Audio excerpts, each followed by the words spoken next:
As you probably heard in the background, all of my clocks were chiming, so I know it's 7 o'clock. And with that, I will open the Dartmouth Conservation Commission's meeting for Tuesday, May 13th, 2025. It is 7 p.m. This meeting is being conducted remotely, and that's as a result of Governor Healy on March 28, 2025, further extending the hybrid remote meeting options for municipalities that extended the option until June 30, 2027.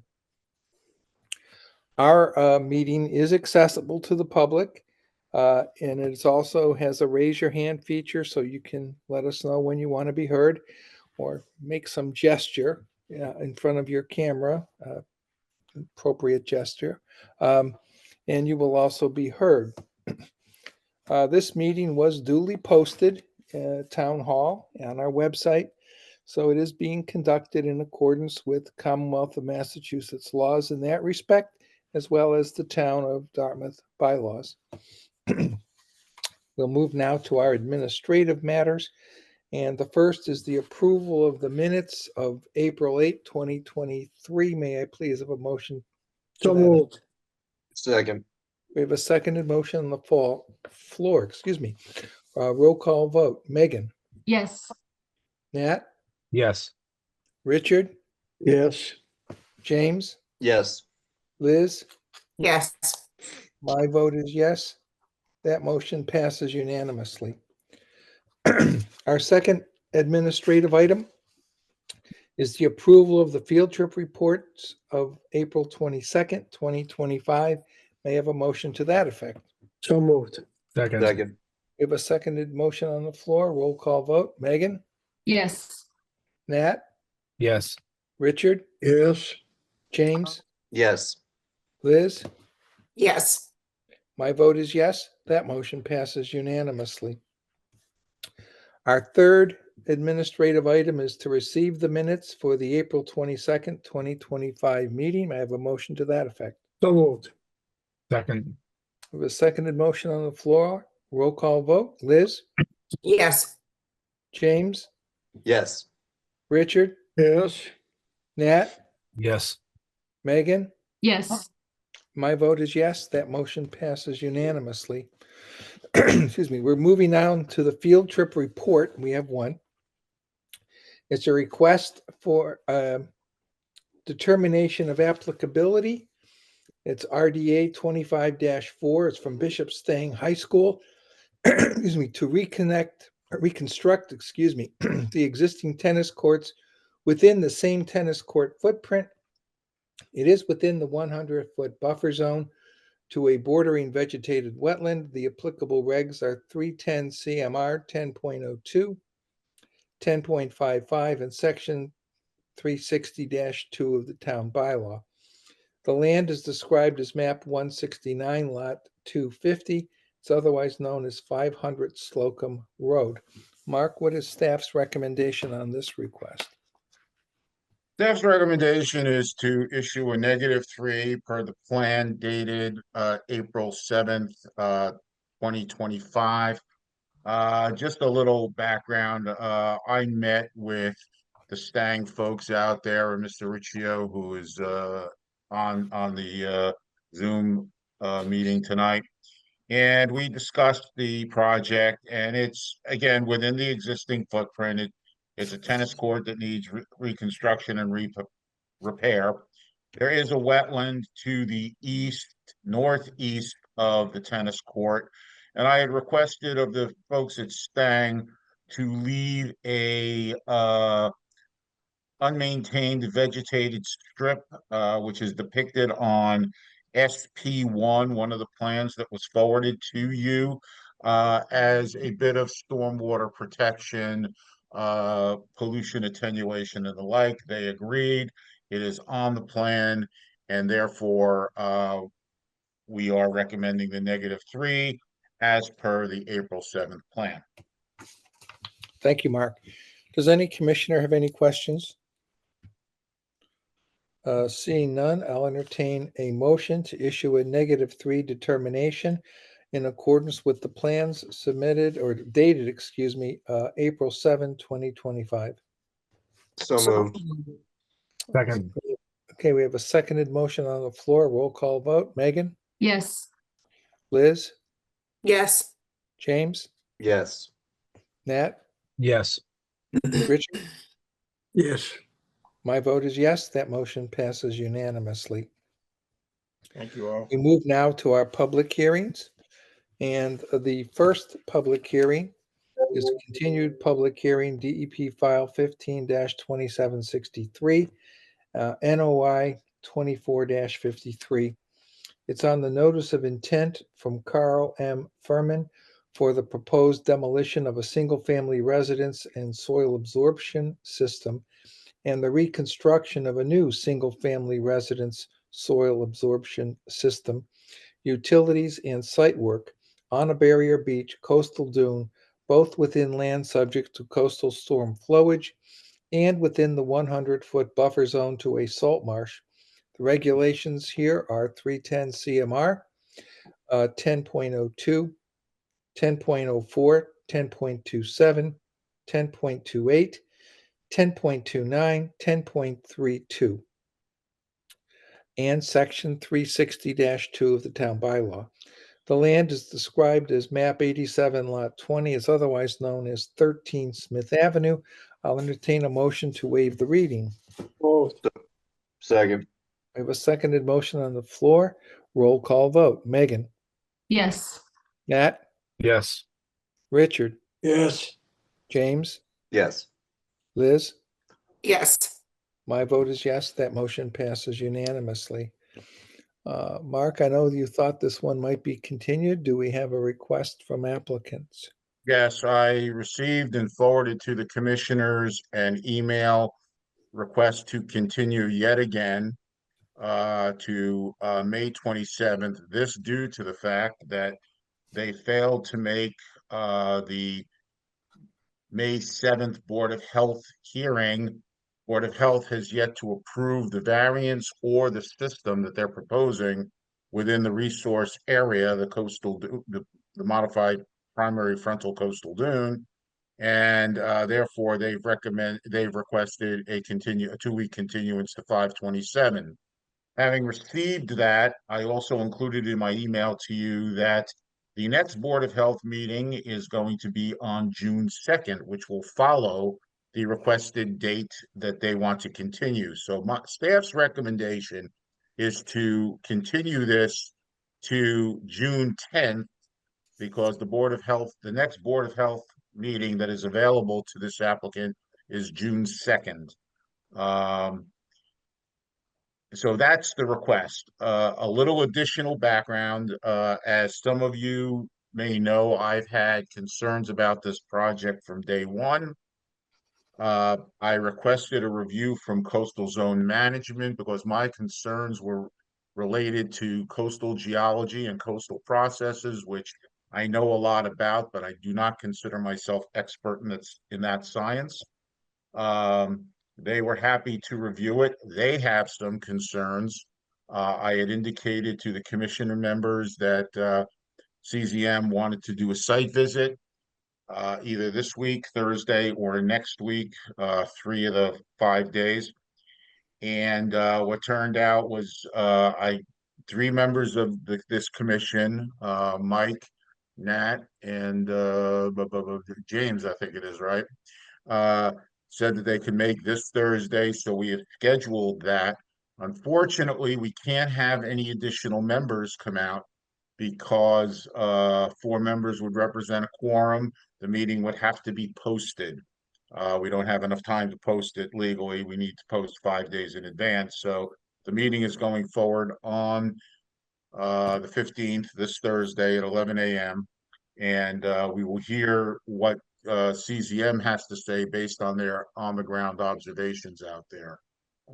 Having said that, I'll go back to staff's recommendation to continue this hearing until June 10th due to the scheduling availability of the Board of Health as it relates to system that will be within our jurisdiction and may, I'm not sure it will be, but may require some adjustment or redesign. Thank you, Mark. Does any commissioner have any questions?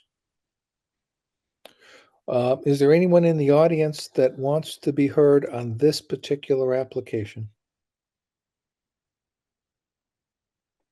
I don't see any. So commissioners, I think it's appropriate this time. I'll entertain a motion to continue this public hearing for the reasons articulated by Mr. Garrett until our June 10th, 2025 meeting at 7 p.m.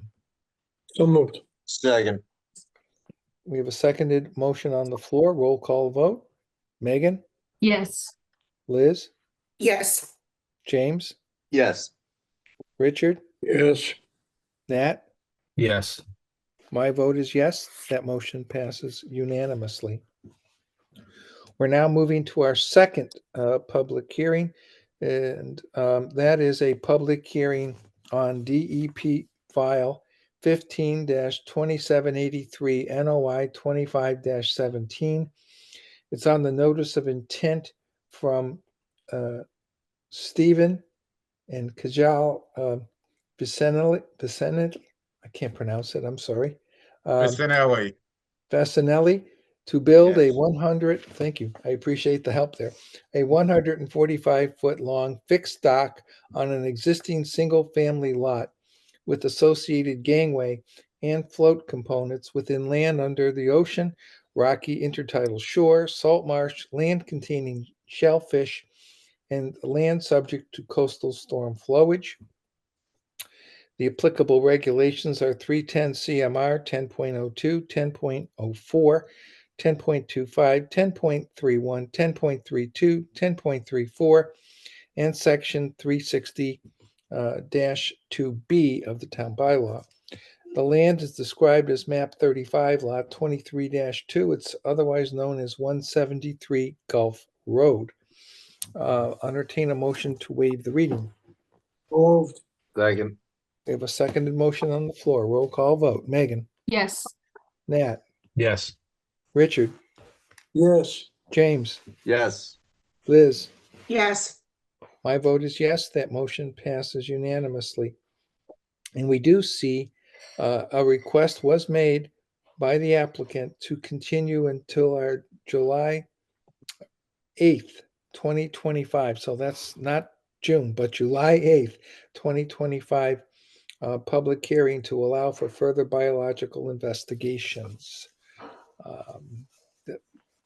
That I think seems an appropriate request if they have more work to do, and given where they're proposing this project, I think they do have more work to do.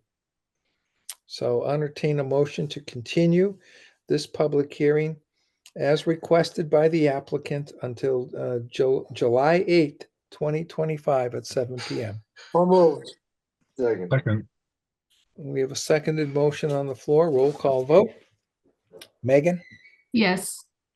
Nat, Yes. Richard, Yes. James, Yes. Liz. Yes. My vote is yes. That motion passes unanimously. We're now on to the third public hearing, and that's a public hearing on DEP file 15-2785, NOI 25-19.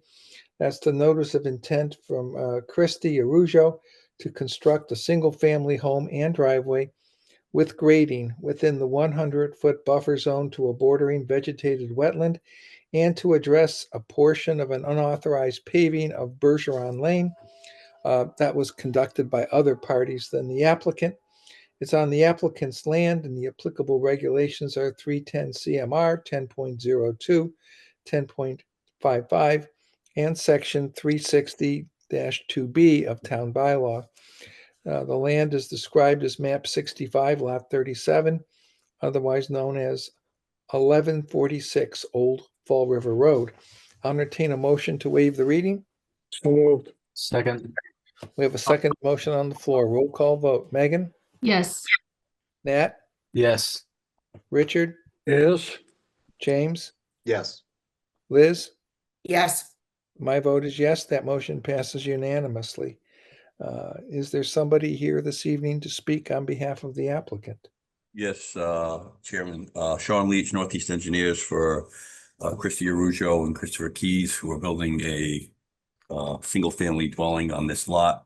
There's a two-part filing here for this notice of intent that's read in the description. And if you would, I'll share my screen. We'll go over each part and I'll explain everything that went on. That'd be great. Thank you.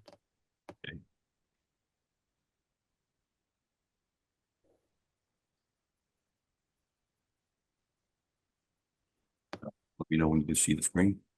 I can't see anything yet. All I have is the Brady Bunch. Now it's coming on.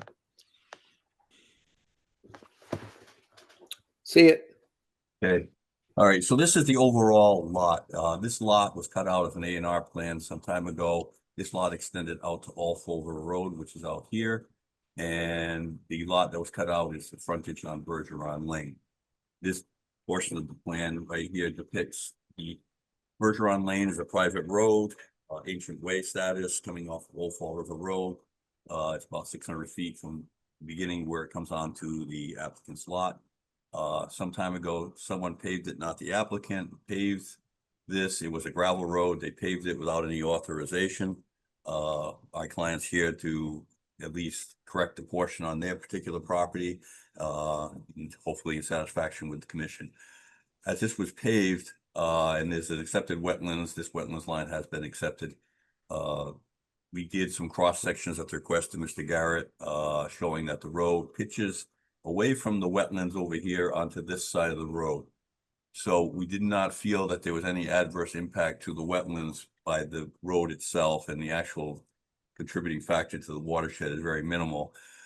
And there is a culvert that goes under the road that drains the wetlands from one side, but there are no wetlands on the other side. So we're offering up a green area here, the shaded area you see 50 feet off the pavement, about 300 feet, 175 feet long, to be an unmaintained, undisturbed green area to take the flow and clean out anything that may come off this particular section of the road.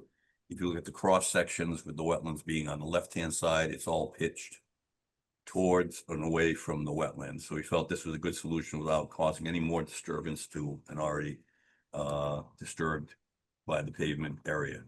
So that's item number one on the application. Item number two, can you see that? Yes. Okay, so this is the septic design plan for the single family home. This is a single family home to be built off of Bergeron Lane with a driveway. It's within the buffer zone grading, and for the driveway and the house are within the buffer zone. The septic system outside the buffer zone, the house, as we zoom in here, is approximately 90 feet away from the mooring vegetated wetlands. Septic system is more than 100 feet, as you see the 100-foot buffer zone. The driveway comes in off here. There was a suggestion to come down here, but the site distance wasn't good for coming out of the driveway on this particular narrow lane. So we're proposing the driveway to come in along within, and there's very minimal grading until you get to the house itself, because there is a slightly elevated water table.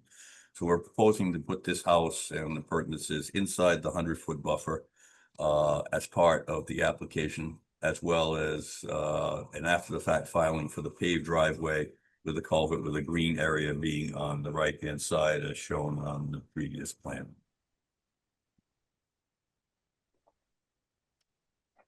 I think that's about it. Okay, thank you, Sean. Mark, staff's comments on this application. Yes, I think Sean summarized very well. This is a two-part issue. As you know, we discussed Bergeron Lane last fall and earlier this winter. We took some time trying to figure out who was ultimately responsible. And while a violation has occurred on this particular parcel, these folks were unaware that it was taking place or that it was in fact a violation. Right now, this is a pretty remote area. You've got to go back there to see what's going on. So I take them at their word that they were not responsible. They did not contribute at all to the payment for the work that was done out there. There's no real easy way to resolve this issue. We discussed the complexity of the numerous potential property owners and the cost of, trying to litigate this or enforce this appropriately through the regulations. So having said that, that's probably not an avenue that we the town want to take, because there were also other violations within other jurisdictions, not our own. Sean, can you maximize your screen that we're looking at? Zoom out, you mean, or? zoom No, in? well, can you maximize the screen, because it's cutting off part of the plan. Can you see that now? Top right corner. No, don't zoom. Top right corner between Yeah. the X and the minus sign. Click on that. See if we can Yeah, get a it's full gonna- screen. Oh, it's not going to do it. No, Okay. it's not gonna all do right, it, because fine. it's a PDF file, so. Okay, so anything- scroll down. Oh, yeah, right there. Stay right there. Right Okay. there. Okay. So what I asked Sean to do was go out and evaluate the pavement at 3 cross sections adjacent to the wetland. Much of this pavement takes place in buffer zone and is set away from the wetland by grass and vegetation, but in the one area where you see the shading, the road and the wetland are very close together. And what the cross sections do, if you can zoom out, Sean, they all indicate that the western side of the road is higher than the eastern side of the road. Therefore, the drainage, as Sean said, does pitch away from the wetlands to an open field area, which is largely a grassland.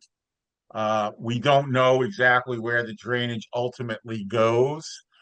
So what I suggested to Sean was to provide us with that, what he's calling green zone unmanaged vegetation, which will be wildflowers and tall grasses, to attenuate stormwater and attenuate any pollutants before that discharges anywhere else. I think that is the most reasonable and most effective solution to the problem.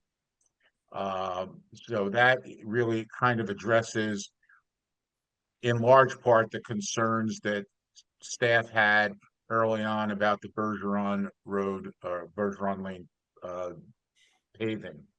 In terms of the actual proposed site development, Sean is in fact correct. The wetland line is an approved line of record, has been for some time. There is a 100-foot buffer zone that comes pretty much along the edge of the northeastern edge of the house and the northeastern side of the septic system, and the reserve area. And there is some grading in within that buffer zone, but it's largely away from the wetland. It's a fairly high level area, and they also have to access the lot by crossing through buffer zone, which is certainly allowable, as it would have been allowable to cross through the wetland if there was no non-wetland alternative. The buffer zone is a non-wetland alternative, so the proposal seems very much appropriate for the site. One complicating factor, and it's again no fault of the applicants, because it took me a little bit of time to find the answer with the help of DPW today, but DPW had a concern because the filing was made on a lot identified as lot 65, map 65, lot 37, which was the parent lot. It was the entire lot, the portion that fronts on Old Fall River Road, plus, as Sean put it, this cutout lot, this A&R lot that was cut out with frontage on Bergeron Lane. In fact, the applicant did early on apply for a revised map and lot number that was issued. To my knowledge, the applicant never saw it. I certainly didn't see it. DPW didn't see it. All the appropriate tenant officers didn't see it. The lot has existed as 37-1, and it's really a more of a I don't want to call it a Scrivener's error, but it's an administrative error. Having said all that, staff's recommendation, having been out on the site a couple of times, being very familiar with Bergeron Lane and the situation out there, is to recommend a standard order of conditions on 2 sets of plans.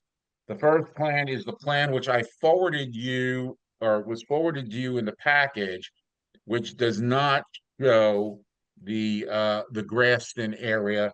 That came in today, and it's only that shaded area, and it's in fact an improvement. It doesn't change the design at all, except to improve the runoff conditions. So I would say that we would recommend standard order of conditions as per the base plan, which is dated March 20. I should have wrote this down. March 23rd, 2025, and the revised plan dated 5/11/2025, with 2 additional conditions. The first being, I want to alter the note a little bit, that for that vegetated area to read, the plan label should read 50-foot green zone to remain vegetated and unmaintained. Any alteration must be approved by the Town Conservation Commission. The second additional condition is this approval is also contingent on the applicant or their representative updating all plans and documents with the proper map ID 65, map 65, lot 37-1, as was assigned by the assessor's office, but was not forwarded to any of the vested recipients. Again, that was not their fault. It was a fault of the viewpoint system. It just didn't translate out accordingly. So that is our recommendation. Thank you, Mark. Does any commissioner have any questions? Is there anyone in the audience that wants to speak on this application? I'm having a hard time seeing if anybody's waving their Sean, hands. could you drop that plan so we can see everybody? Okay, yeah, sorry. No problem. Thank you. Anyone? I don't see anybody. So I will entertain a motion to close the public hearing. So moved. Second. We have a seconded motion on the floor. Roll call vote. James, Yes. Nat, Yes. Liz, Yes. Megan, Yes. Richard. Yes. My vote is yes. That passes unanimously.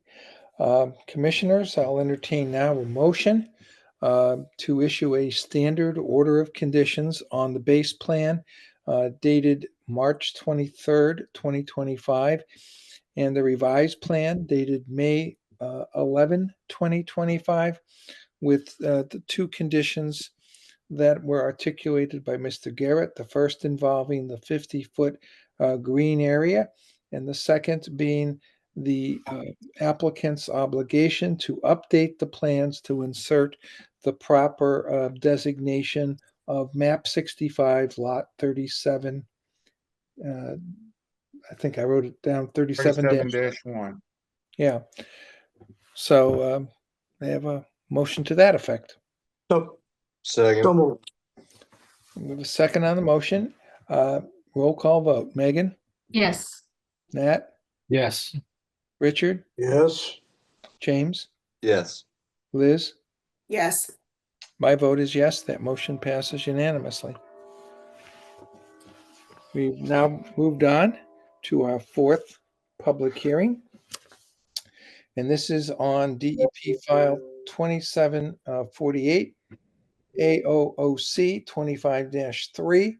It's on the request to amend an order of conditions from Carney Family Irrevocable Trust of 1998 to construct a pool and updated terrace area adjacent to the dwelling.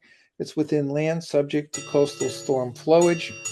The applicable regulations 310 CMR 10.02, 10.04, and section 360-2 2B of the town bylaw.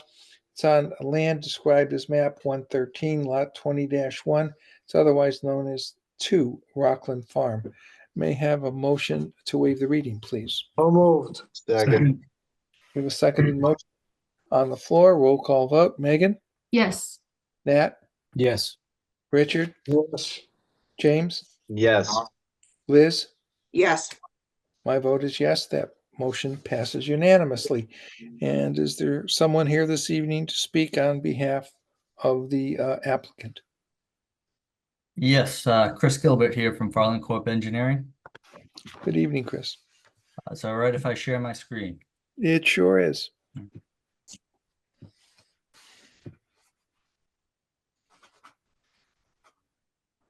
All right, so this is 2 Rockland Farms. I'll do a brief overview. So this was a vacant lot. We have the Buzzards Bay to the east here, and we have a small wetland area here to the west. You can see the blue line here is a 100-foot buffer to the wetlands. And then this is the 100-foot buffer to the top of coastal bank. And then we do have velocity flood zones here, and these green lines, elevation V22, 20, between this line and this line are 19. Then we do have an AE 18 here. We also have this dashed gray line, thick gray line here, was an area removed from the flood zone from a LOMR. So this, we received an order of conditions, I believe last August, to construct this single family dwelling, driveway. We have a terrace here, minor grading, and then roof recharge system here and here, as well as some utility connections to the street. When we initially filed that notice of intent, we had a pool included. We had placed it down by the water. The intent was to, so it wasn't in the view from the house when you're looking out at the water, it was kind of hidden away. This was down elevation 8, but you're looking at a V flood zone elevation 20 in this area. So it's rather susceptible to storm damage in that area. It was the commission's recommendation that we look at moving it up towards the house in a higher elevation where it is less likely to be damaged. At that time, we removed it from the plan, basically got the order of conditions for the construction of the dwelling in this area, so that we could proceed with constructing the dwelling while we thought out a good way to incorporate the pool area into this terrace area here. In the meantime, we've worked it with a landscape architect who designed this pool area layout, as well as a landscaping plan that I'll show you.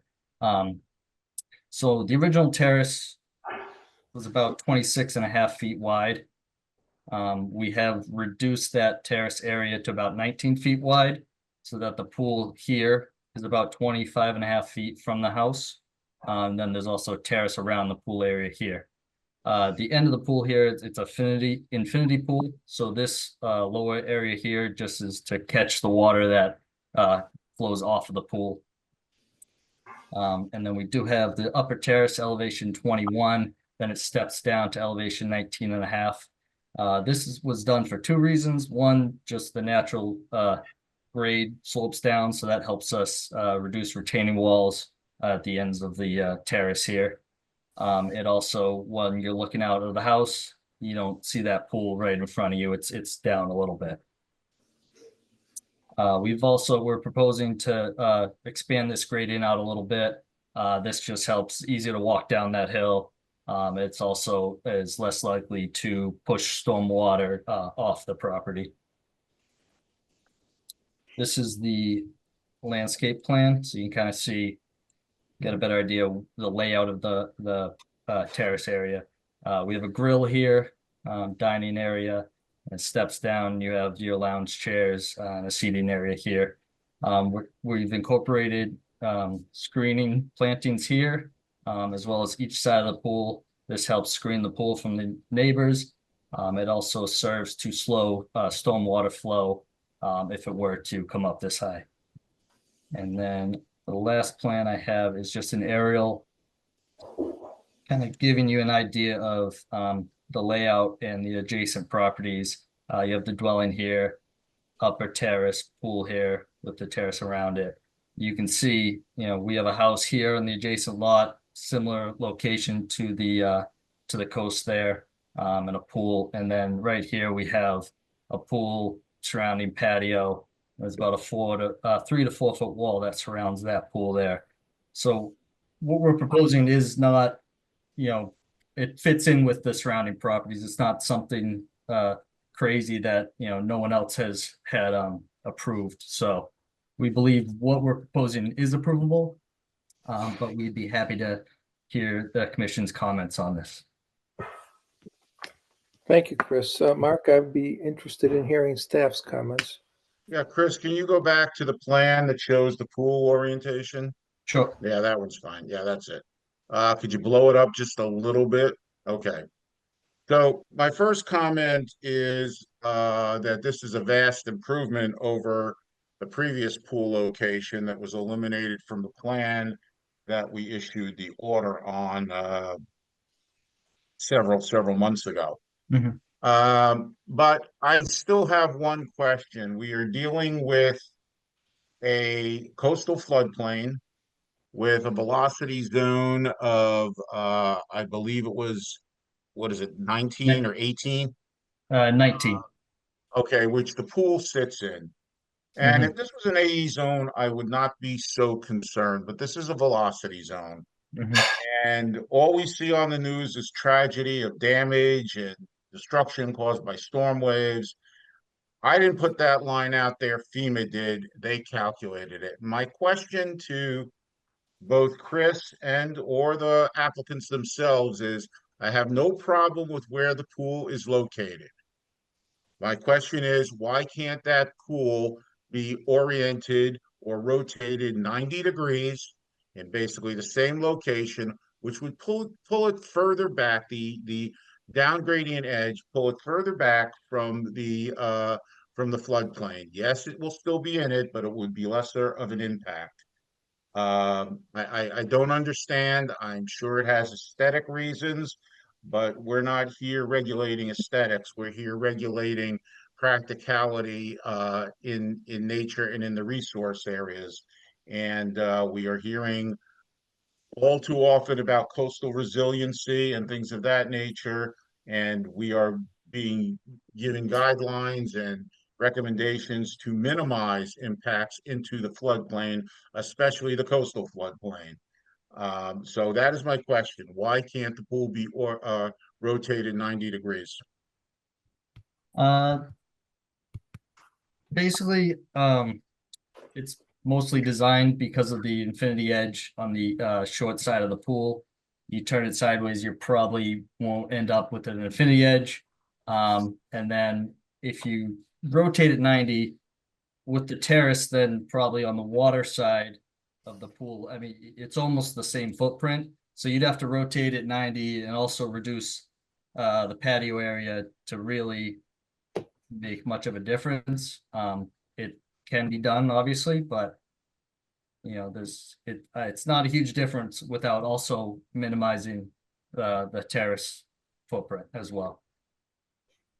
Well, I acknowledge that, and I think in my comments to you via email, I said that the terraces could be reduced and redesigned to pull this further out of the velocity zone, and that's kind of, I have not heard a compelling reason why that can't be done, except inconvenient and desire. And I get that. I'm not critiquing that. Mhm. However, I can't evaluate it on that. I have to evaluate it on performance within the guise of the floodplain, which is a jurisdictional wetland resource.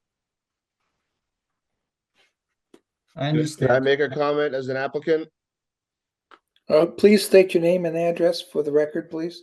Sure, Ned Carney, 52 Farm Street, Dover, Mass. I am the applicant. And I understand, thank you, Mr. Chairman, for letting me comment.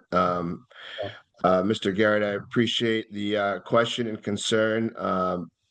we didn't want the entire long end of the pool, being parallel with the house. We are not requesting or applying for any type of pool house or cabana or a structure coming out of the ground. So we were of the mind that any potential damage from a storm, wouldn't damage a structure, just the pool. And we didn't see a ton of betterment by rotating at 90 degrees. It's still sort of oriented in a very similar elevation. Thank you. Thank you, Mr. Carney.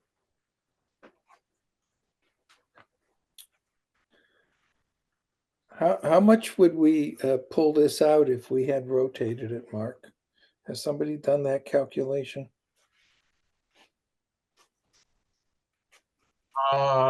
I'm guessing 20 to 30 feet. I have not done the specific calculation.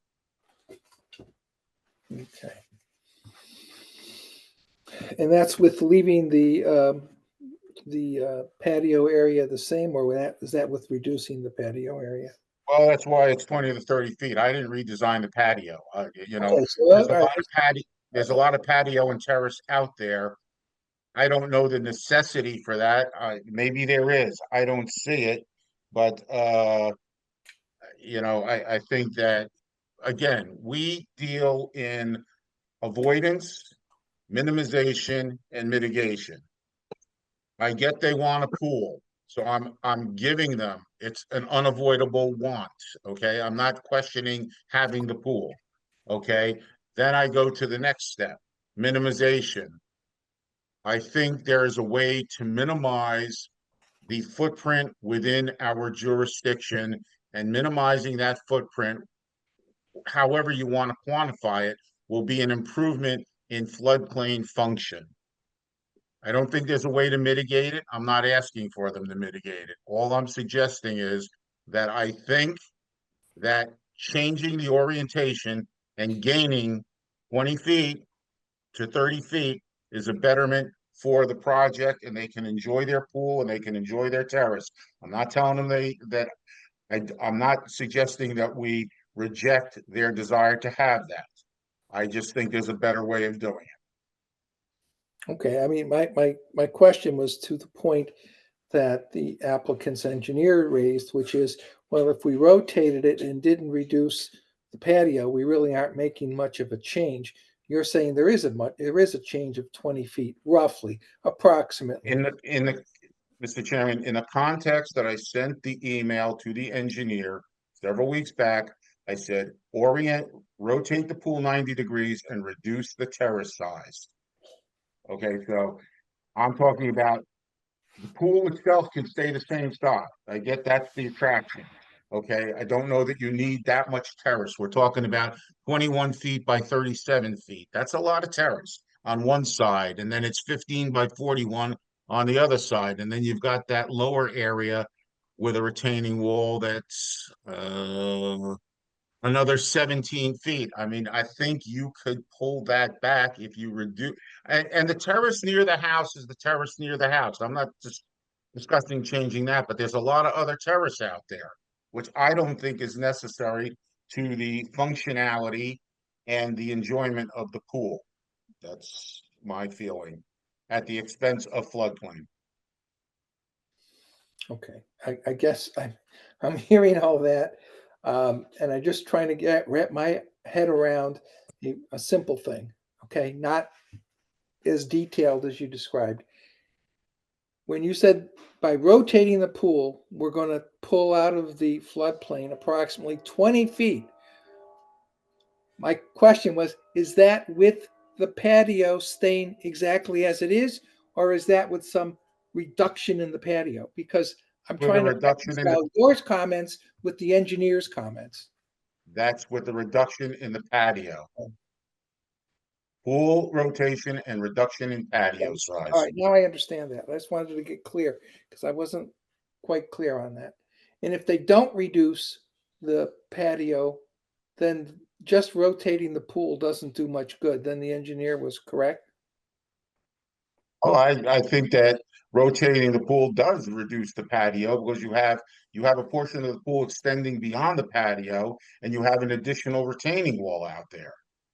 I mean, you can fit that pool configuration within the terraces that don't include those portions of the pool and the retaining walls that extend beyond.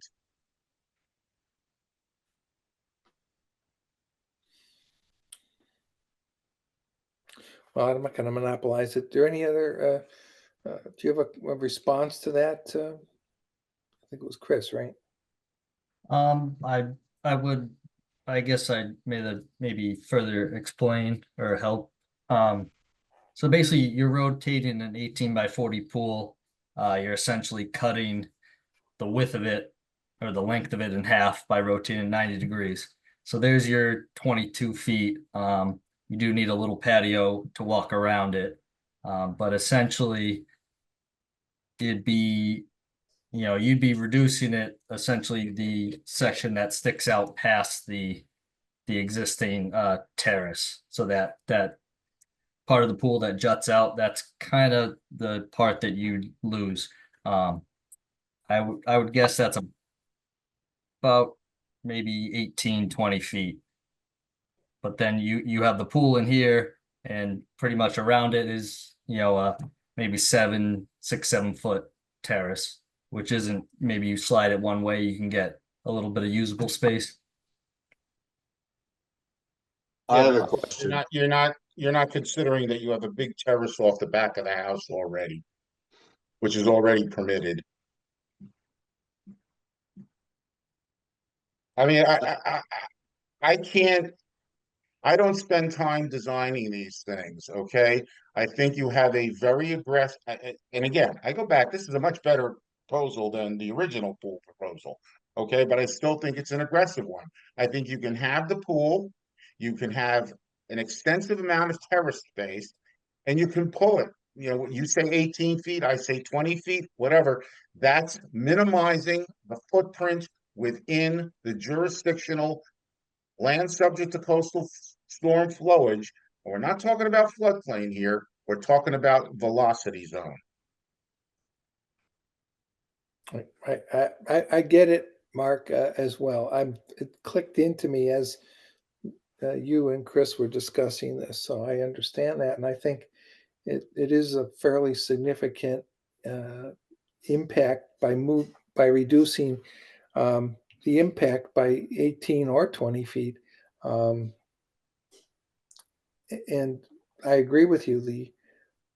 The regulations do require, minimizing the impact, mitigating if possible, but minimizing the impact. And from my standpoint, what I'm hearing is the reason we're not mitigating is aesthetics. And I think on balance, that's not going to carry the day with me. I'm just telling you, Chris. But that's me. Other commissioners have questions, please feel free. I think I've monopolized enough time.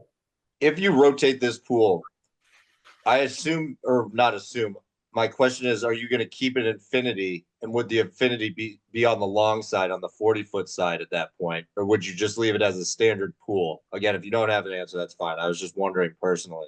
Because if you were to do that and do an infinity along the 40-foot side, I imagine that would be a significant cost increase to you all. But Yeah, so if you're thinking about that, you would have to also put the retaining wall down 40 feet along that side where you have right now only 18 feet going in, if you're thinking about that. And that's still an incursion, and that's a bigger incursion technically square footage wise. If you could see what I'm doing, I'm pointing outside the far wall that's pointing, that right now has the 18-foot incursion going in right there. Yeah, right there. And so if you were to rotate that, and again, this is if you were to do an infinity pool along the long side, wouldn't you need to have down already on this, what is this side length? 21 plus 15 plus 18, whatever that is, 33 plus 55 feet, 56 feet of infinity pool, whatever that is, the retaining pond pool area on the bottom, correct? You'd have to have what, how much feet do you have on it, the retaining pond right now, 2 to 3, going around the 18 foot incursion? Yes, max is 4 feet in this corner. Yeah. The rest of it's around Yeah. 2 to 3 feet high. That was, all right, yeah, so that's my thing, like, if you did rotate, would you keep infinity, and would the infinity be along the long side? Because I know what you're trying to do. There's a house right down the road on Smith Neck that did it. But I do agree that it's a tad in there. But my question is, if you were to rotate and continue to keep infinity, would it do much of it? Would it actually impact more technically? Just not as aggressive in one singular area in square footage wise. That's my only question, really.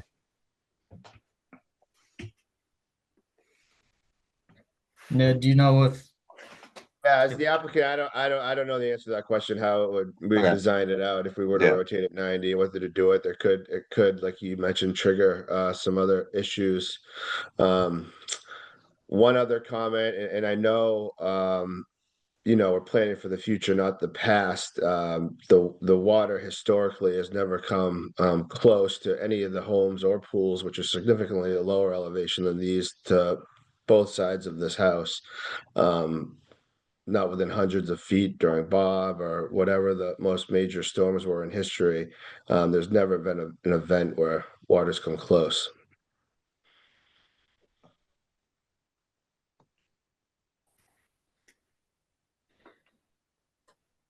Oh, as the technical representative, I can only use what FEMA has calculated. And they say it's possible within a 100-year event. That's what they say. I get it. That's I get it. that's what those are the standards that we have to go by.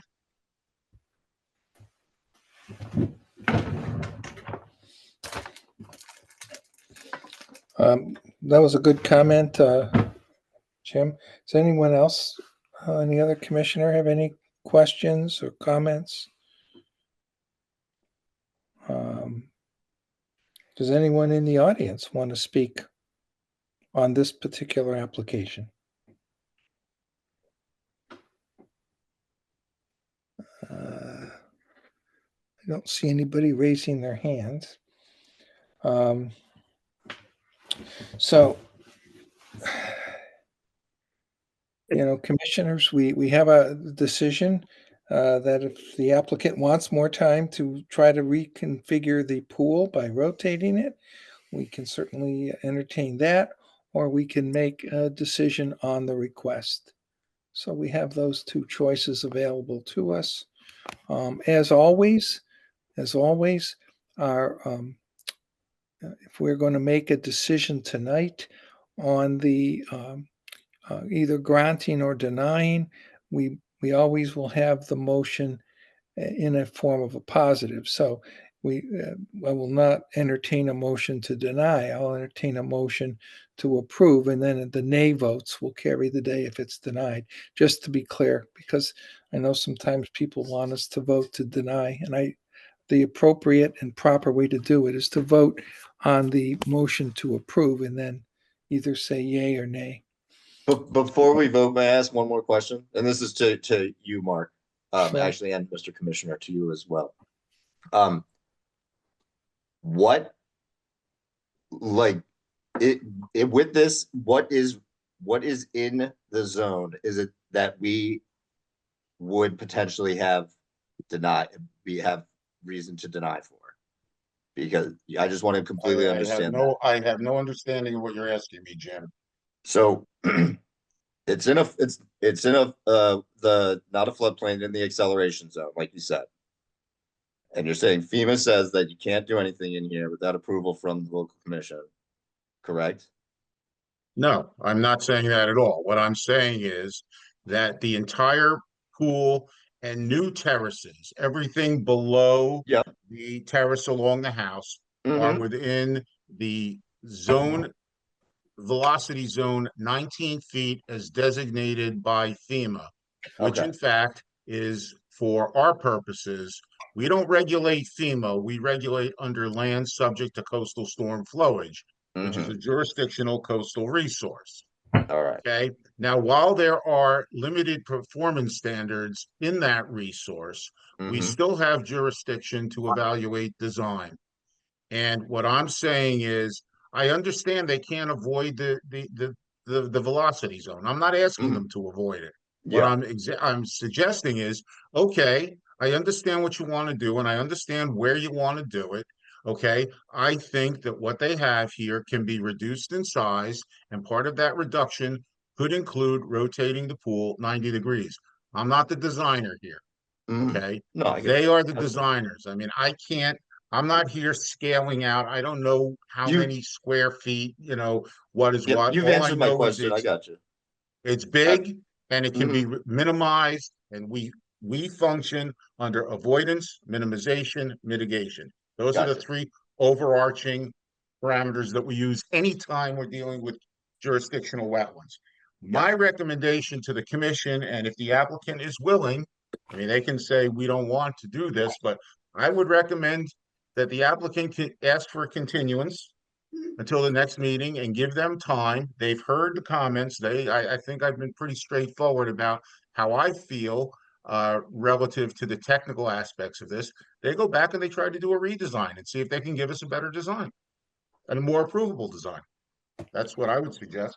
Yeah. Well, in other words, James, be less of an impact. You Yep. know, I get no, reducing- I get it exactly. I just wanted to the way Mark spoke it to me just then clicked in my head finally. So that's all. No, that's okay. I'm just glad wanted to I'm double glad you're check. asking these questions. It's important for you to understand, and I frankly think it's important for everyone else to hear these answers because sometimes people don't want to ask questions. Mr. Chairman, may I ask a question? If we are heading toward a redesign, would the commission be Is this open to Mr. keeping? Carney speaking? Just want to be I'm clear. sorry, this is Ned Carney again. Yes. Okay, yep, go right ahead. Thanks, Mr. Chairman. Mhm. If we kept the orientation but reduced the terrace significantly, would that be a significant improvement in the eyes of this commission? Well, we would have to, if we could get an impact reduction. Mark, I'll let you speak to how to, whether or not I hear what he's saying. If you kept the pool in the same orientation but reduced other impacts, is that going to be enough? Is it just a matter of can we compensate for the length of the pool or the orientation of the pool by reducing the terrace impact? Or reducing the terrace by 30 or 40% or something significant, So, I mean, I think, I guess without seeing it on a plan, I don't really know, but I guess that's a fundamental question mark that is that going to be something that you would Again, it's a consider? hypothetical. I I understand. mean, if you leave the pool in the orientation that it's at and you leave it the same size, you haven't pulled the pool further away from the velocity zone. Okay, it's still sticking out there. Okay, I'm not going to design the project. I've indicated to the applicant and to the commission where I think this can be reduced in size. Reorienting, rotating the pool, and looking at reduction in the terraces. This would be, I guess, southeast of the existing or the terrace that we approved right near the house. That's the Right. footprint that needs to be reduced. I'm not telling them to reduce the size of the pool. I understand people like pools a certain size. Okay, I think there's a redesign that could reduce this by the square footage impact, and I'm only throwing this number out because I haven't done the calculations, by 30%. That's 30% better. They basically get what they want, and we've done our job in protecting the floodplain to the best of our ability. That's No, I it in understand. simple terms. Mark, I understand your frustration with my question. No, I'm not frustrated, but I have the same answer that you do. I don't know. I'm not designing it. If you're still sticking out because you want the pool oriented that way and it's got to be that size, well, what have you really done for me? I don't know. My concern is the seaward face. The side faces, they are what they are, but I mean, minimization of the square footage is what I'm looking for, and I'm not telling them to reduce the pool size. I'm not suggesting that at all. I understand that. Okay. So I guess, again, I'll throw this out to the applicant and the applicant's engineer. We have two choices tonight. You can ask for a continuance, try to redesign this. And obviously between this meeting and the next meeting, have it presented to Mr. Garrett and staff. Or you can say, no, that's what we want, vote it up or down. And so I'll leave it to you how you want us to proceed. I believe we'll ask for a continuance. We'll look at this. Mark, I just had a clarification. Say hypothetically these terraces were on either side of the pool were cut in half, but this pool location stuck out to where it is right now.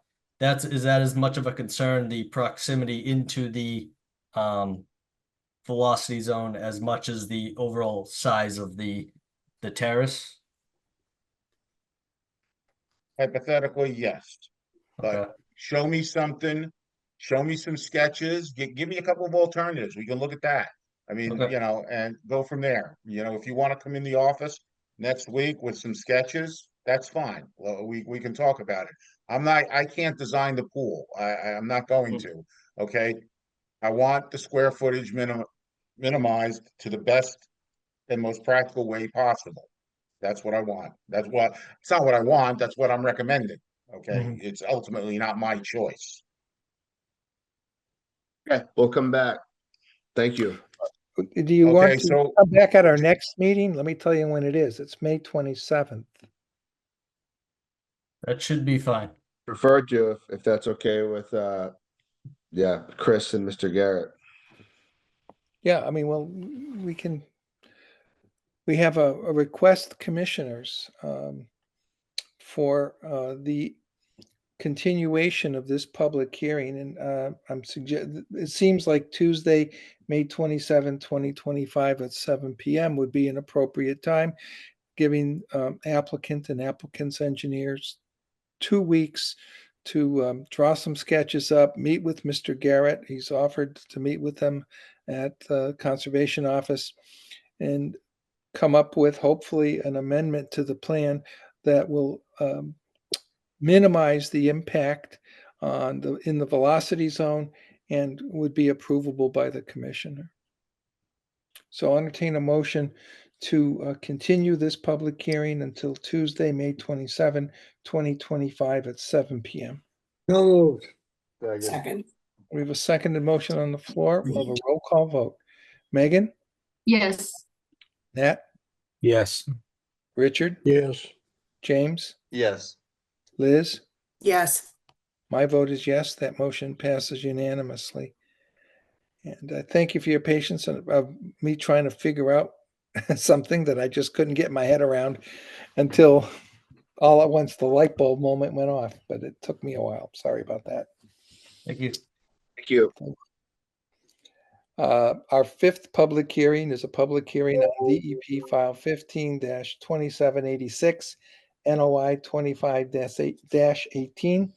It's on the notice of intent from Christopher Ciano for the demolition and removal of the former Brito Meat Market within the front zone and the 100-foot buffer zone to an inland bank and bordering vegetated wetland, and to replace the former building footprint with gravel.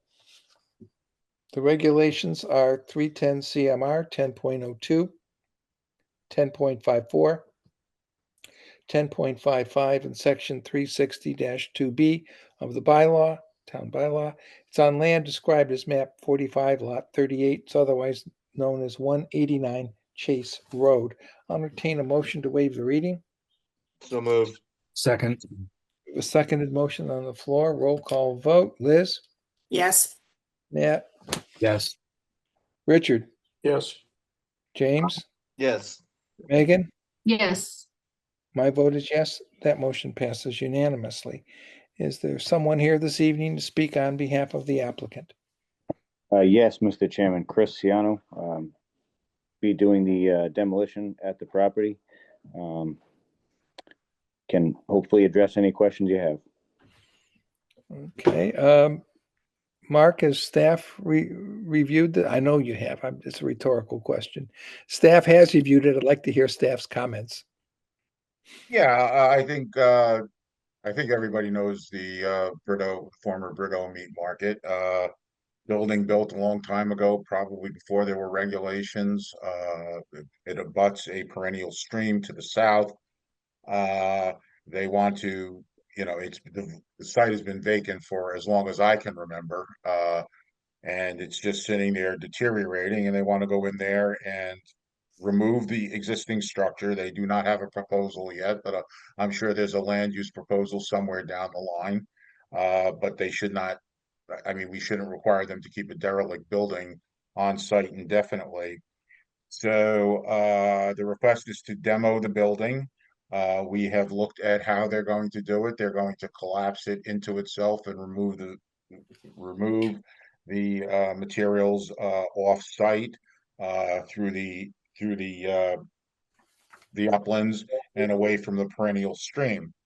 Having said all that, staff is recommending to approve with a standard order of conditions with the one proviso. Chris did not have a plan to share, but I know I sent plans out for 152786. If you look at the plan, you will notice that the southern side of the building really is very close, and in fact forms the stream bank in some locations. So to protect that stream with hay bales and silt fence is just not practical. So what we're proposing is a standard order of conditions as per the plan dated April 4th, 2025, with a modification to one of our existing conditions, and that would be special condition 20B, which normally would read, on-site construction and earthwork shall be segregated from all down gradient jurisdictional wetland resources or stormwater catchments with properly installed and maintained staked and entrenched hay bales or wattles and silt fence. Where practicable, and proper stone construction vehicle entrance access features. I've added, in addition, a boomed silt curtain shall be deployed within the stream, downstream and east of the project work, which would be the building demolition, during construction, and shall only be removed upon the Conservation Commission's or staff's approval. So basically, I just added to our typical erosion control condition with the stipulation that they utilize a boomed silt curtain in the stream during the demolition, what we call construction cycle. Thank you, Mark. Does any commissioner have any questions? Is there anyone in the audience that wants to speak on this application? All right, seeing none, I'll entertain a motion to close the public hearing. So moved. Second. We have a seconded motion on the floor. Roll call vote. Nat, Yes. Megan, Yes. Richard, Yes. Liz, Yes. James. Yes. My vote is yes, that motion passes unanimously. Commissioners, based on the application and the comments from staff, I'll entertain a motion to issue the standard order of conditions based on the plans dated April 4, 2025, along with an amendment to our special condition 20B, the amendment to require the boom silt fencing, I guess I'll call it, curtain, I think was the word Mark used, boom silt curtain, in accordance with the language that was read into the record by Mr. Garrett. Mr. Chairman, before we take a vote, I have to make a correction. I was erroneous. I said a plan dated April 4th, 2025. The actual date of the plan is April 11th, 2025. Okay. So again, I'll entertain that motion. Again, the planned date though would be April 11, 2025, not April 4, 2025. So moved. Second. We have a seconded motion, roll call vote. Liz, yes, Richard, Yes. James, Yes. Matt, Yes. Megan? yes, My vote is yes, that motion passes unanimously. Sixth public hearing. It's on DEP file 15-2687, AOOC 25-. It's on the request to amend an order of conditions from John Souza to construct a new residential home with a breezeway connection to an existing two-car garage structure within the 100-foot buffer zone to a bordering vegetated wetland. The applicable regulations 310 CMR 10.02, 10.55, and section 360-2B. The land is described as map 165, lot 17. It's otherwise known as 11 Delano Street. I'll entertain a motion to waive the reading. So moved. Second. A seconded motion on the floor. Roll call vote. Nat, Yes. James, Yes. Richard, Yes. Liz, yes, Megan? yes, My vote is yes, that motion passes unanimously. We have someone here this evening to speak on behalf of the applicant or the applicant. Yes, good evening, Mr. Chair and members of the commission. Peter Cruz from CAB Engineering Solutions out of New Bedford, Mass. May I share my screen and bring up the plan? Yes, you may, Peter. Thank you. Please let me know when you are able to actually see the screen. I can. All right, awesome. I think there's quite a bit of new board commission members here, but this project was in front of you in June of 2024 for the construction of the two-car garage and the associated driveway and utilities that were run to the home. Mr. Souza is proposing to construct a new residential home to the right of the existing garage with a connection point breezeway to the garage. As you can see, this new structure will be located within the 100-foot buffer. We're well out of the 50-foot buffer, and the natural topography of this property sort of slopes from south to north. So everything is running naturally towards the wetland. The house itself is approximately, or actually the area that's being altered within the 100-foot buffer is roughly about 955 square feet. And the total alteration between the garage and this new addition or home totals a total footprint of roughly about 1,751 square feet, which is the alteration within the 100-foot buffer. As part of this project, we are proposing hay bales along the back of the property to capture any sediment that might run towards the wetland just because of the natural grade. We are calling out for construction entrance and exit into the property for the construction of the new home. And as you can see, the proposed stockpile area for the excavated material is outside the wetland buffer zone of 100 feet and will be located in the general area where it's depicted on the plan for easy loading of vehicles coming in and out to move the material off site.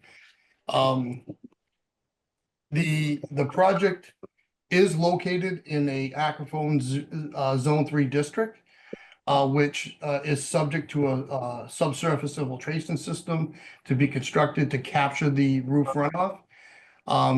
As part of the previous project, we did do a test pit, which is located here, test pit 1. And we did get relief from the building commissioner at the time, due to the groundwater elevations and the poor, soil conditions on site. I did speak to, Paul Duat about, did the project have to, come back for, another test pit, to grant that waiver. Paul did come back and said, no, there was no need for it because the test pit was within a year. And the soil conditions on site and the groundwater level shouldn't vary that much within the site area. So we are applying for a waiver for the infiltration system that is required in the aquifer zone. So this plan will have to go to the building commissioner for signature. And I think that's everything we have. I don't know if any commission members or chair or Mark have any questions.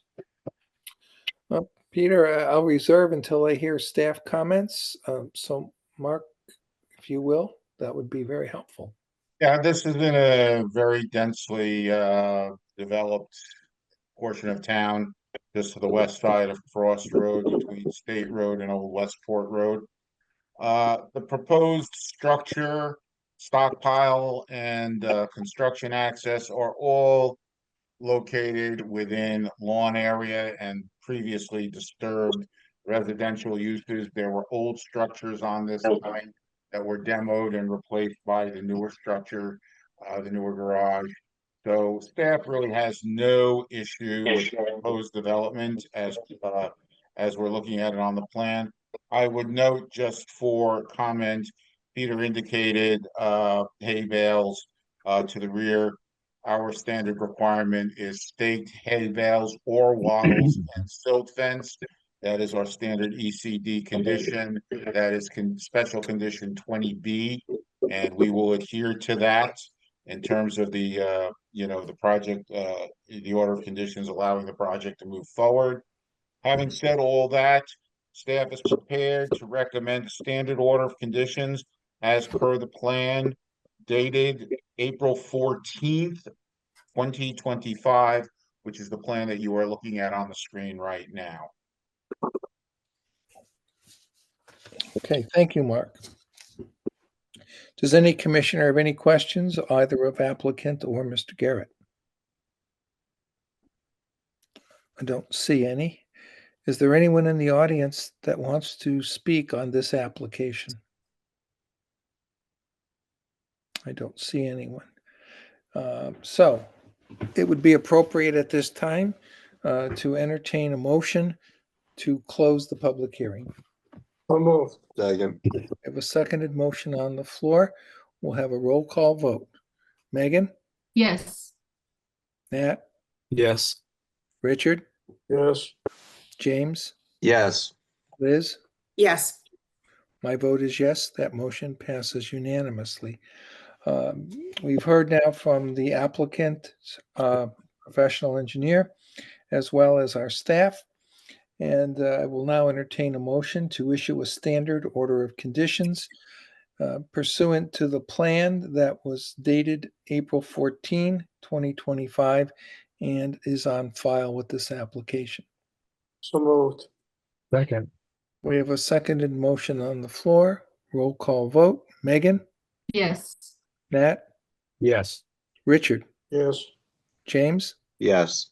Liz. Yes. My vote is yes. That motion passes unanimously. Thank you very much, Peter. Thank you, guys. Our next, which is our seventh public hearing, is on DEP file 15-2388, AOOC 25-5. It's on the request to amend an order of conditions from Joseph Raposa to construct a new single-family home and garage instead of the previously approved duplex residential unit home with garage, which is within a 100-foot buffer zone to a bordering vegetated wetland. The applicable regs are 310 CMR, 10.02, 10.55, and Section 360-2B of the Town of Dartmouth bylaws. The land is described as map 137, lot 136, and that is located on Milton Street.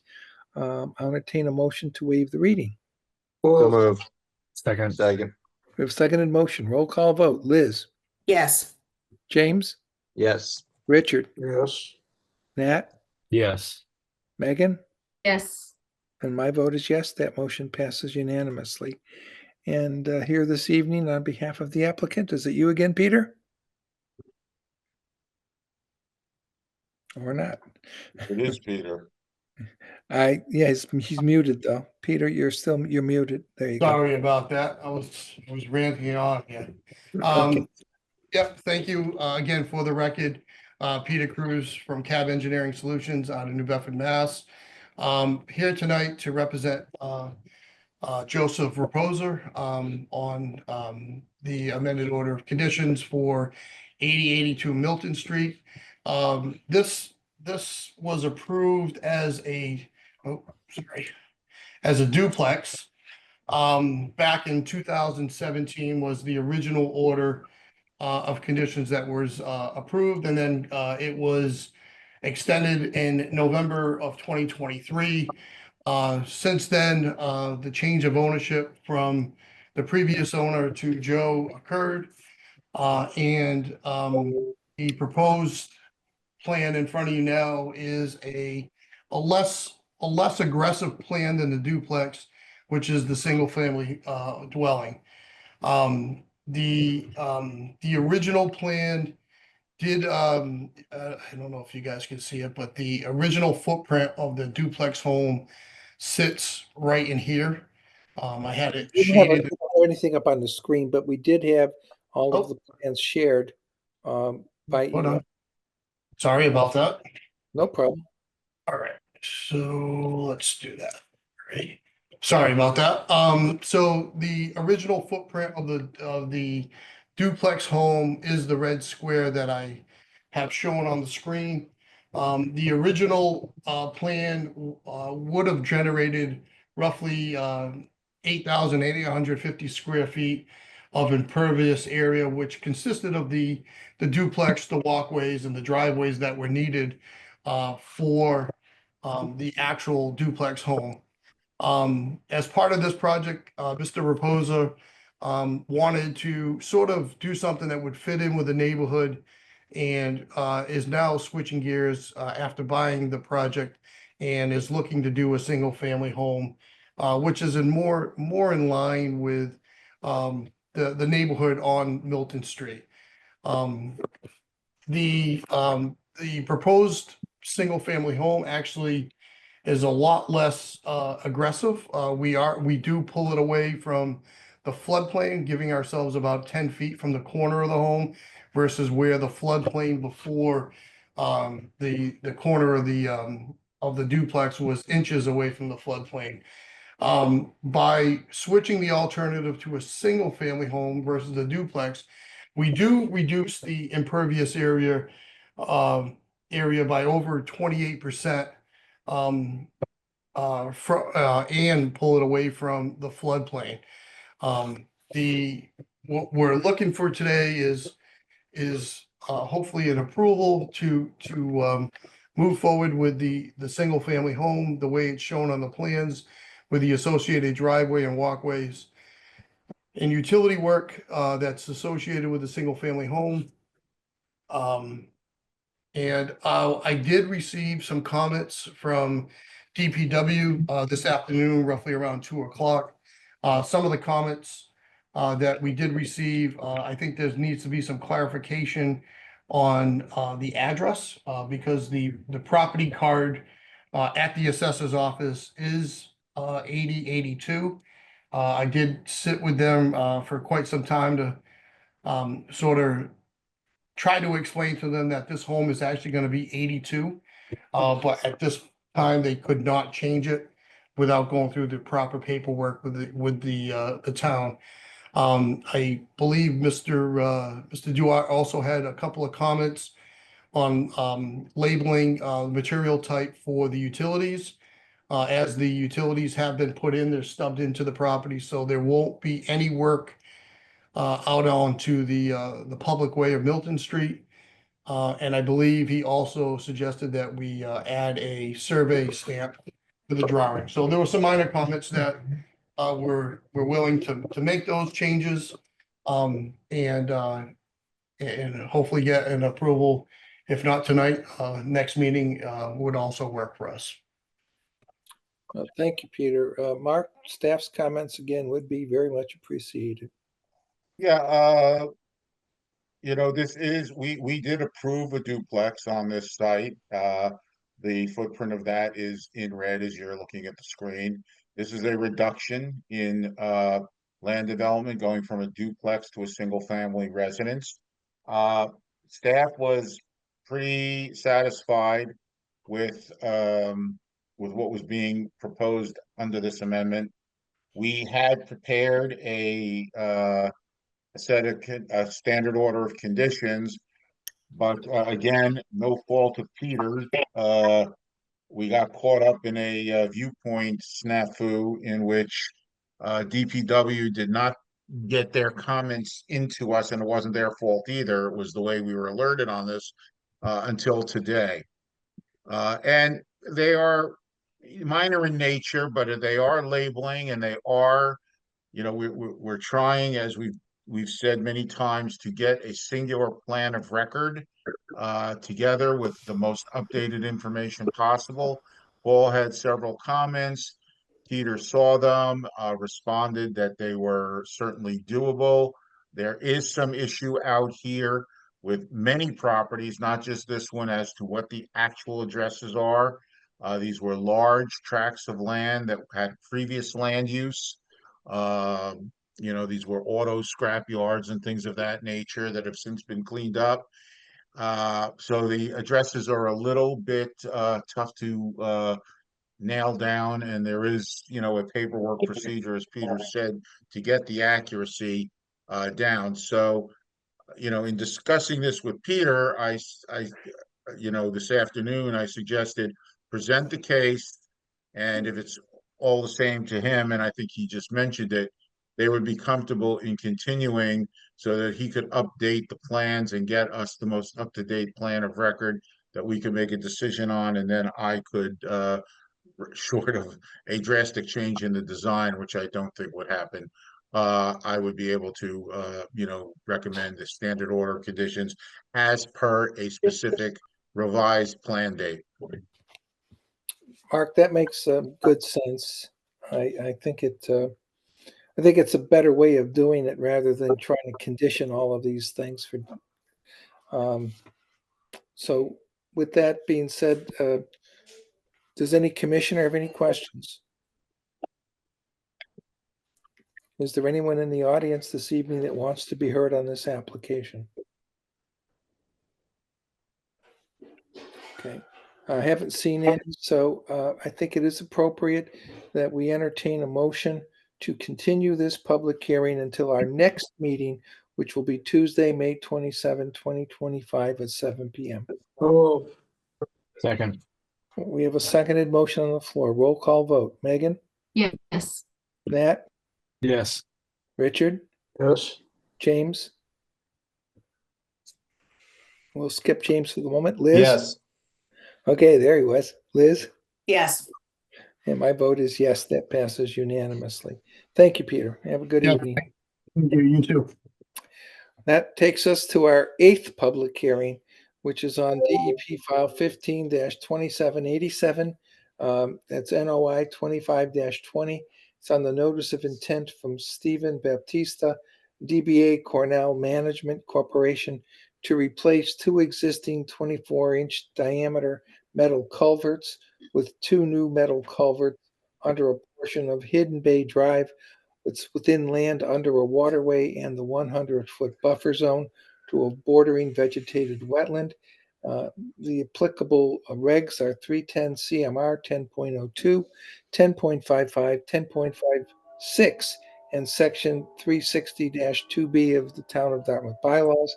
The land is described as, you're kidding me, 41.607 603768 north, minus 70.933300 west along Hidden Bay Drive.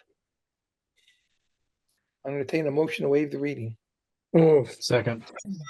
Seconded motions on the floor. Roll call vote. Megan, Yes. Nat, Yes. Richard, Yes. James, Yes. Liz. Yes. I voted yes. That motion passes unanimously. I think I saw Steve Giosa somewhere, so you must be here on behalf of the applicant. Yes, Mr. Chairman, I am. For the record, Steve Gioso with SciTech, representing the applicant this evening. If I can share my screen, I'll be very brief because we do not, I believe, have a file number yet. Oh, you do? On have a this- file number, Steve. You have a file number. Oh, we Steve. do? Well, Came then in they today. surprised me because I was in contact with DEP earlier today, and I spoke with the agent for DEP, Brendan Coster, I believe.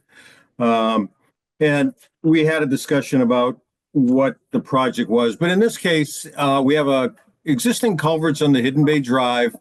This is on the far north end of Hidden Bay Drive, just before you exit the development to the north, heading towards Buttonwood and Rogers Street in that section of the town. And they've got two culverts that were installed probably about 35 years ago that convey the flow from an intermittent stream that runs through the property. It's pretty dry. I've only seen water in the stream one time, and I've been out here now probably half a dozen times. So there's not a lot of flow through here, but there are two metal 24-inch pipes under the road. They're experiencing failure of the road surface, primarily on the eastern side of the culvert crossing.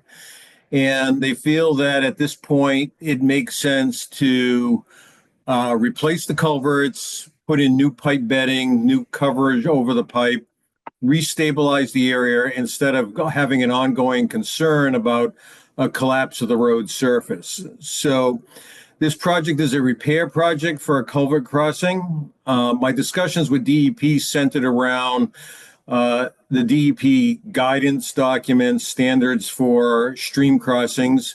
And as you know, if this were new construction, we would be looking at maybe an open bottom box culvert, something that would preserve the natural channel through this area. But this is a repair, it's a replacement. And so DEP recognizes that sometimes full compliance with the stormwater or the stream crossing standards is not practical. And in this case, we have some very good reasons why we can't go that route.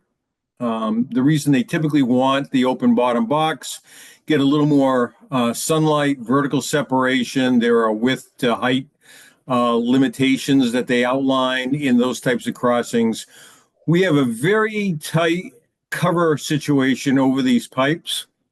I think they were selected as two pipes side by side instead of a single pipe was because of the limitations on grade over the pipes here.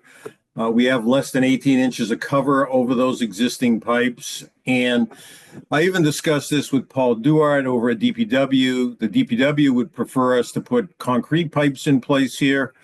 But because the concrete pipes require a greater amount of cover, they're not going to get the H20 loading, the heavy duty truck loading or vehicle loading requirements with those types of pipes. So we're really limited to replacing with an in-kind type of pipe. So the goal here is to saw cut a section of pavement, pull the pipes out from the road surface side of the crossing, saw cut the head walls on each side. There are mortared stone head walls on either side. Pull the pipes out, replace the head walls, maintain the wing walls here for slope stability on either side, put some new crushed stone for the base, pipe bedding, place the new pipes, equal size, equal hydraulic capacity, match the channel on either side, and then put some stone over, then the normal backfill, and then resurface the road. So we're looking to make this a fairly simple project. One of the other things we do want to repair or take care of at this time, when they installed irrigation along the sides of the road, there's two irrigation tubes that run through the culvert, come to this side and split in each direction. That was done, I think, to avoid an open cut on the roadway, save some money for the operators and the association. we're going to pull those culverts, those irrigation lines out, run them parallel to the new culverts so that there's not an interaction between those two features, going forward. And we're going to replace the head walls with a similar mortared stone on either side. We're going to remove and then replace the wooden walkway that exists on the east side. Place silt fencing and wattles for erosion control on both the inlet and outlet side, and then fix the riprap that was originally here on both ends. You can see evidence of that riprap. We're not going to expand it. We'll keep it in place. And I started out by talking about the stream crossing standards, and there are provisions for replacement projects. There's a couple of items they want us to adhere to. We need to avoid drops at the inlet point, just so that we're a nice smooth transition. And since we're matching the existing channel, we're meeting that standard. Avoid outlet drops so you don't have a scouring condition occurring at the end. Same situation. We're going to match the existing stream at that point. Avoid constriction of flow. Well, again, we're replacing with in-kind, same pipe sizes as exists. So we're not restricting flow any more than has occurred here for the last 35 years or so. Avoid tailwater armoring, and all we're going to do is replace the tailwater armoring that already exists so that we have, again, a non-erosive condition right at the immediate outlet point, but we're not going to disturb the down gradient channel, natural channel here. They want us to avoid installing barriers to prevent wildlife or fish from traveling or traversing the culverts. Since there is no fish, wildlife would be the concern. We're not putting trash racks, we're not putting bars, so there'll be unimpeded wildlife flow through the culverts, just as it has occurred. And they want us to avoid high-density polyethylene piping. I think they believe that that's too smooth a pipe surface. It's a little more difficult for the critters, and it also promotes a faster velocity running through the culverts. So we're maintaining the same corrugated surface on the pipe that exists today. So we think we're meeting all of the guidance that the stream crossing standards outline for us for replacement. And this is really an important public safety repair because of the ongoing settlement that they've been trying to keep up with temporary patches on the road surface. Thank you, Steve. Mark, staff's comments. Yeah, I don't think I can add very much more to what Steve has presented in our site visits. What Steve has said is very consistent with what's on the ground. I thank Steve for investigating those plastic pipes that we observed out on the site, and has a reasonable explanation for how they will be treated. Right now, they're just run through the culverts. Could, in the hypothetical, create a flow problem. Better ways of doing it, and I think Steve has solved that problem adequately. Having said all that, staff is prepared to recommend the standard order of conditions as per the plan dated March 25th, 2025. And as we did early on with the Brito Meat Market, we're modifying one condition, that would be special condition 20B, to read: on-site construction and earthwork shall be segregated from all down gradient jurisdictional wetland resources or stormwater catchments with properly installed and maintained staked and entrenched hay bales or wattles and silk fence where practicable, or deploy a boomed silt curtain within the stream in the wet, downstream and east of the project work during construction, and shall only be removed upon the Conservation Commission or staff's approval. When I say in the wet, it is an intermittent stream. I have seen water flowing in there sometimes. I have seen it dry. You can't really do much with hay bales and silt fence and or wattles in the wet when it's flowing. If it's flowing, I would suggest boomed silt curtains instead of the hay bales or silt fence. If it's in the dry during construction, hay bales, wattles, and silt fence will be fine. Steve, is that an acceptable modification? Absolutely. Okay. Does any commissioner have any questions? Don't see any. Is there anyone in the audience that wants to be heard? Once again, I don't see any. At this juncture, I'll entertain a motion to close the public hearing. Moved. Second. Second. We have a seconded motion on the floor. Roll call vote. Megan? Yes. Nat? Nat, you're muted. Forgive me. Yes. Okay, thank you. Richard? Yes. James? Yes. Liz? Yes. The vote is yes, that motion passes unanimously. Very good. Based Thank on- you. Oh, wait, we didn't finish. We didn't vote yet. We just voted to Oh, close okay. the public hearing. Yeah, sorry. That's okay. I'm not going to thank you yet then. Don't thank us yet. So based upon the presentation plans filed and staff's recommendation, I'll entertain a motion to issue a standard order of conditions pursuant to the plan dated March 25, 2025, with our standard erosion control conditions 20D modified as to the segregation of work from the resource area as outlined during staff's presentation. Moved. Second. We have a seconded motion on the floor. Roll call vote. Megan? Yes. Nat?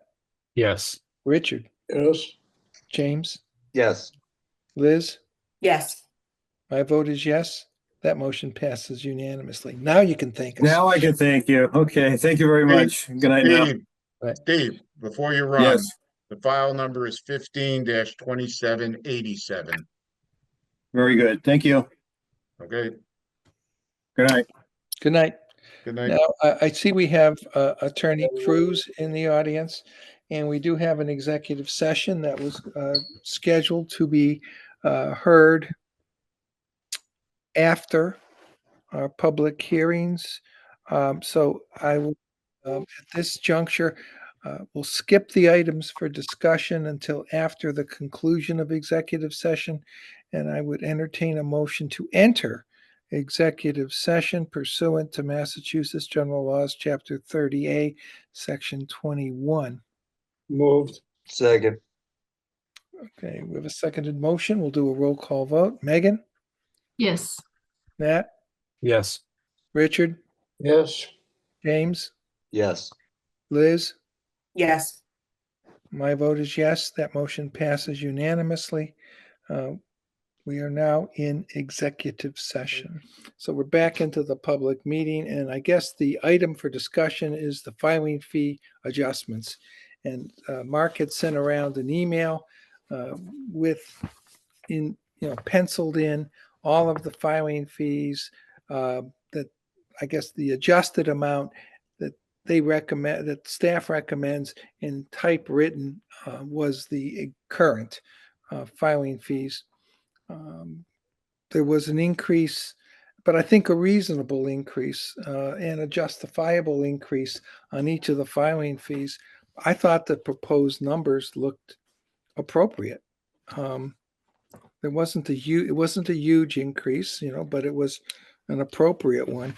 So I think the biggest increase was from $800 to $1,000. The others are all within about $100. So, Well, there's one thing that needs to be, and I don't know if you want to talk about it now, but I've always felt that this fee schedule was overly complex. I'm not quite sure why. If you look at page 7 of the filing fees, yeah, the second half of that sheet, wetland delineation or wetland delineation verification, we had several categories segregated out. And a lot of it had to do with real estate versus non-real estate transactions and things like that. At the end of the day, staff it matters not whether it's a real estate transaction or not. If we're out on a 2 to 5 acre site, we're out on a 2 to 5 acre site. If we're out on a 5 to 10 acre site, we're out on a 5 to 10 acre site.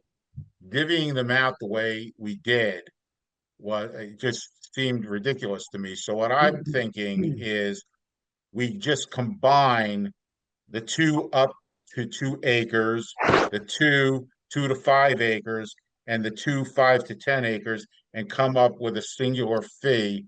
And it would be a combination of the 2 fees, like an average of them, or we go to the higher number. It just seems like there are too many line items. It's so confusing. Nobody reads the parenthetical phrases. They call us up and we've got to spend time reading this because we don't have it memorized either. So we have to go back, pull the paperwork out and figure out what they're trying to do, where and how. I think if we just use the acreage breakdown, doesn't matter what the project is for. We're looking at a piece of land with wetlands and non-wetlands on it of an acreage. Now that would be, that to me is my big recommendation.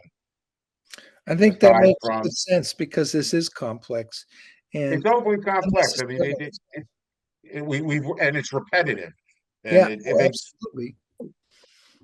so what I propose to do is, if forgetting that section for now, if you're comfortable with the other fees that I've done, we can update those. I can work on a draft to combine that section that I'm talking about. And then here again, if you go to page 8, under the other municipal fees, Yeah. we have 2 partial certificate of compliance things. One's for a single family residence and one's for a commercial subdivision. Certificate of compliance is a certificate of compliance. You know, it is what it is. It doesn't, what it was means nothing as opposed to what it is. So I think that we should have a singular line item and a single fee there. I think you're right, Mark. My feeling there, it probably, I'd just say $400. That's, yeah, something like that. Yeah, something like that. Yeah. Because, you So what know, I'll do is I'll update that and I'll update page 7. I'll send the draft around. If you can give me a straw poll vote on it, we can get that, because again, I hate to press time, but our fiscal year is ending in 6 weeks. We got a town meeting. This has got to be approved by the select board. What looks to be like 10 minutes of work is probably more like 5 weeks of work in terms of timing and scheduling. So I'd like to do this with a straw poll. If you guys are comfortable with it, get it to you as quickly as I can and get a response, and then, you know, get it on its way. I think that's a good suggestion. And by the way, personally, I think the suggested increases were all appropriate. I didn't see anything out of line there that I would throttle back, and I didn't see anything that I thought we really should be much higher. I think you hit the target on the proposals.